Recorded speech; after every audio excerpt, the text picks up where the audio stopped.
Patan LCB પોલીસે ગણતરીના દિવસોમાં ચેઇન સ્નેચરને ઝડપી પાડ્યો. પાટણ બસ સ્ટેશનમાં મહિલાના ગળાનો સોનાનો દોરો ચોરનાર ટોળકીનો ભેદ ઉકેલાયો. ચેઇન સ્નેચર સાજિદ સાલે મહંમદ સટાલને એલસીબી પોલીસે ઝડપી પાડ્યો. 4.48 લાખનો મુદ્દામાલ કબજે કરાયો. સોનાનો દોરો, કાર અને મોબાઈલ મળીને પાટણ નવા બસ સ્ટેશન પર ભીડનો લાભ લઈને દોરો કટરથી કાપીને કરવામાં આવતી હતી ચોરી.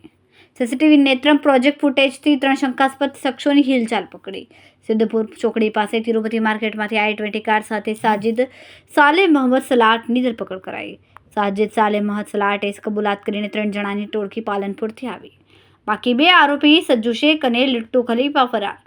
શોધખોળ તેજ. એલસીબી પીઆઈ આરજી ઉનાગર અને એલસીબી ટીમની ચોકસાઈભરી કામગીરીમાં શહેરમાં ચર્ચાનું કેન્દ્ર. રિપોર્ટર અનિલ રામાનુજ, રાધનપુર, પાટણ.